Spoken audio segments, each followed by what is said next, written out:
Bonsoir à toutes et à tous, il est 22 heures et nous sommes le dimanche 12 janvier 2025. Voici les titres de l'actualité.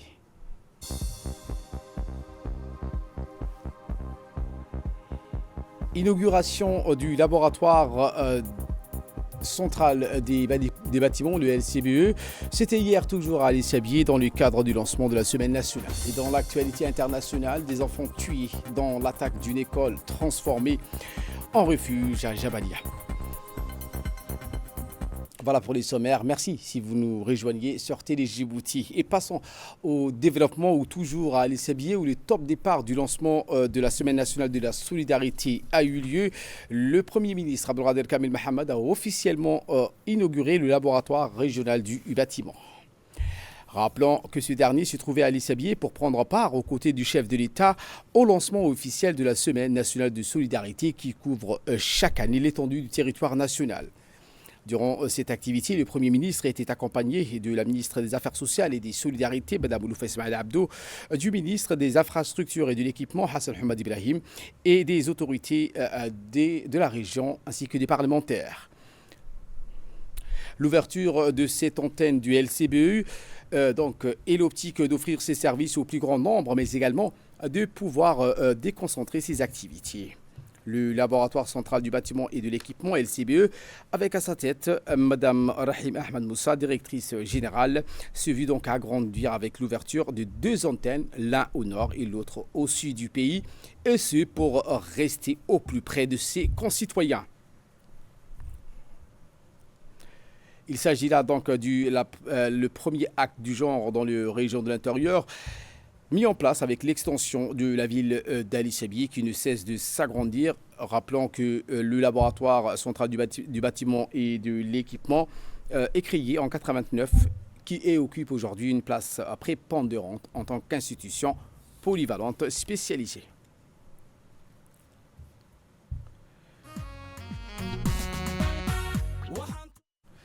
Et dans une interview accordée à notre équipe sur place, le ministre de l'Équipement et des Transports, M. Hassan Hamad Ibrahim, s'est exprimé en ces termes.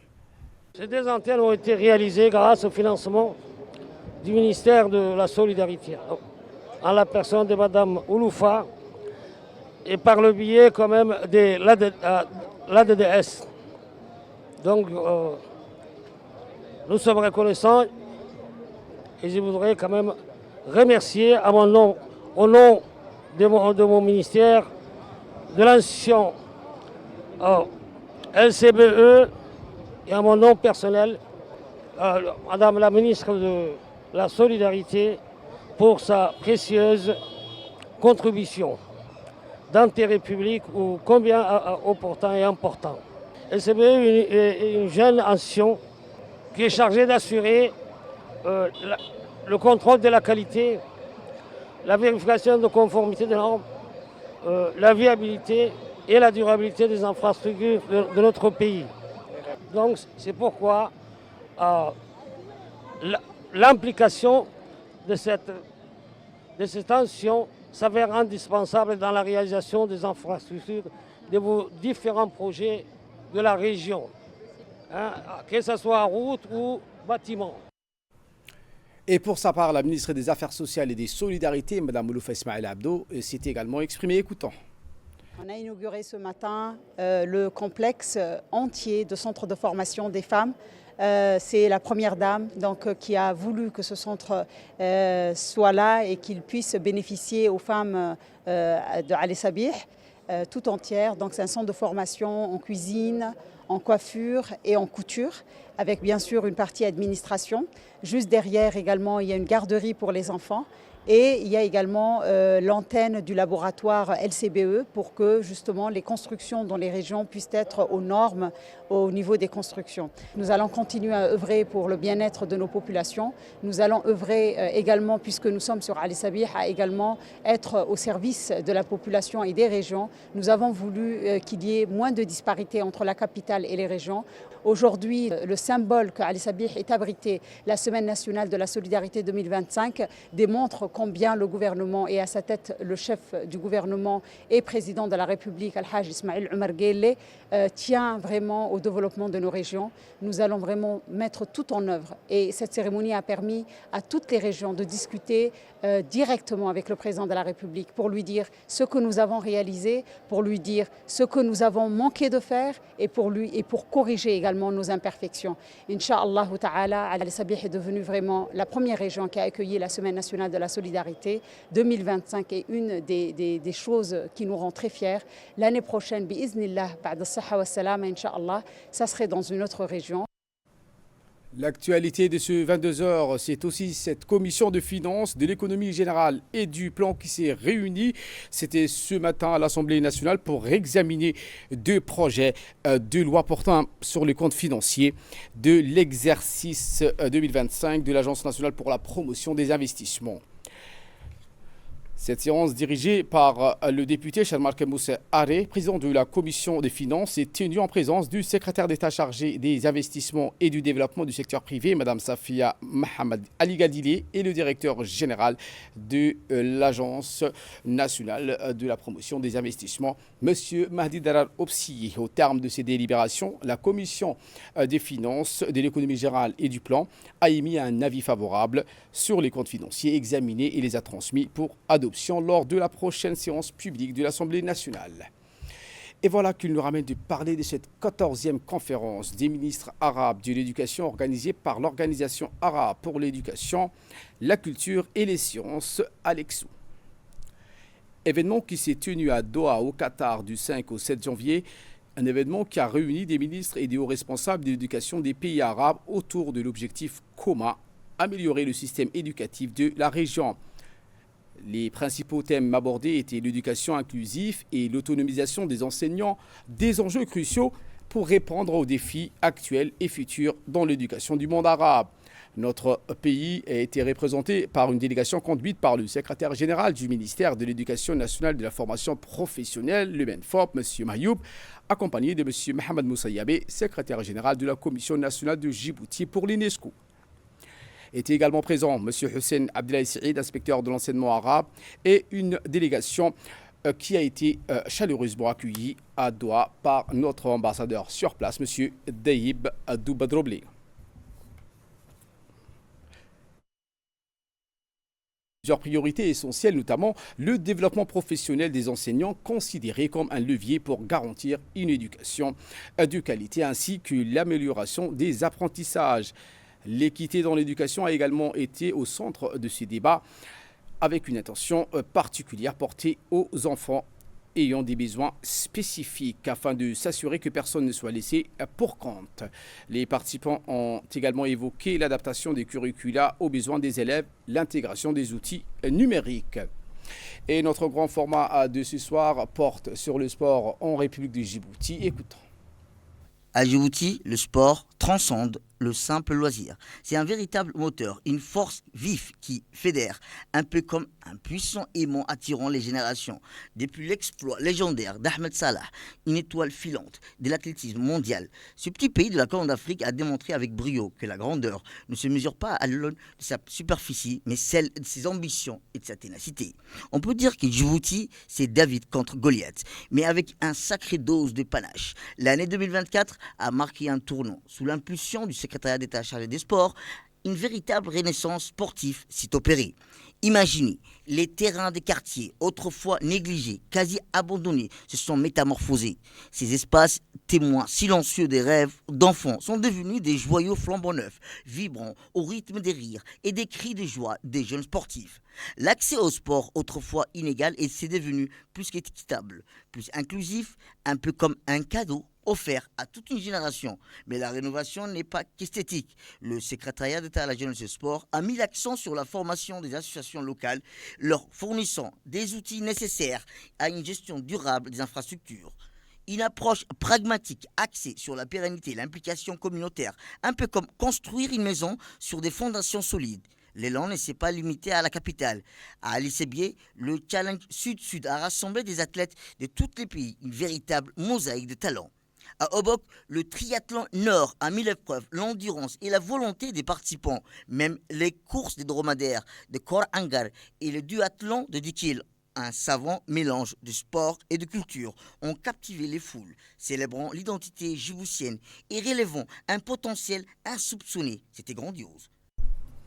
Et l'Archive nationale à l'Assemblée nationale, un projet d'une ampleur inédite qui a mobilisé non seulement une équipe multisectorielle, mais qui bénéficie également du soutien logistique et technique d'une équipe dédiée de la présidence de la République. Dirigé par le secrétariat général du gouvernement, ce processus a déjà franchi une étape décisive avec la numérisation des archives de notre pays proprement dite. Une première phase achevée avec brio a su insuffler une dynamique de modernisation et de préservation parmi les autres institutions de la nation. L'Assemblée nationale qui a suivi ce rythme s'inscrit dans cette démarche vers une gestion patrimoniale plus transparente et accessible. Initiative de la présidence qui a été particulièrement marquante avec la mise en place d'une équipe spécialisée pour le transfert de compétences. Ce geste, loin d'être anodin, se veut un pont entre les générations, une passerelle de savoir où l'expertise se transmet, se reformule et se développe. Dans ce contexte, donc, la mission n'est pas seulement technique, mais aussi symbolique. C'est ce qu'a précisé le directeur de la documentation et des archives de l'Assemblée nationale. République, son Excellence, M. Ismaël Omar Guelleh, dans l'objectif de sauvegarder l'histoire et la mémoire de toute la nation, le chef de l'État a entrepris ce projet de dématérialisation qui vise à numériser et protéger toutes les archives physiques des administrations. C'est à la poursuite de cette vision initiée par le chef de l'État que le président de l'Assemblée nationale a entamé ce projet de dématérialisation au niveau de l'Assemblée afin de protéger les archives et la mémoire du pays et de l'Assemblée nationale.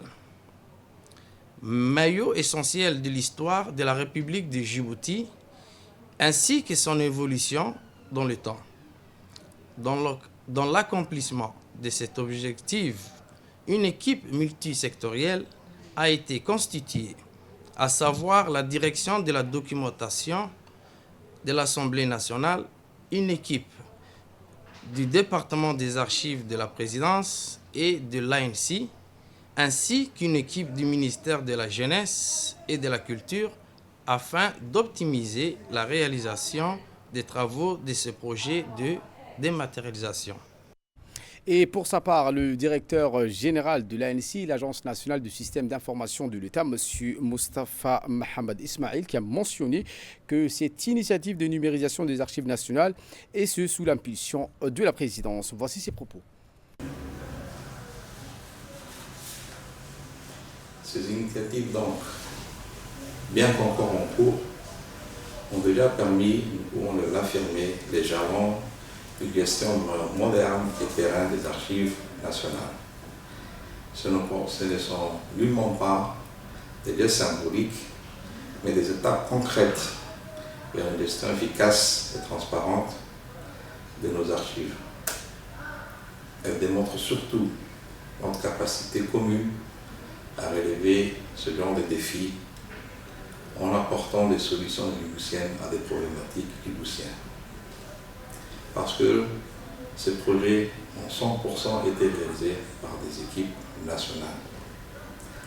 Nous avons ainsi pu maîtriser non seulement les coûts, mais également relever et monter en compétence l'ensemble des équipes qui ont pu participer à ce programme. Et notre équipe sur place des reporters ont pu recueillir la réaction de Mme Farha Yassine, chef du département de documentation et des archives de la présidence. Nous sommes à l'Assemblée nationale depuis une semaine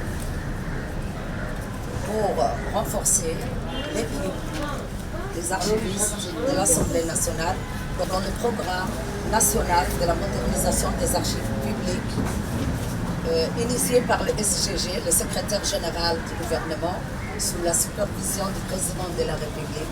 Depuis qu'on a commencé ces travaux d'archivage pour le versement aux archives nationales du pays.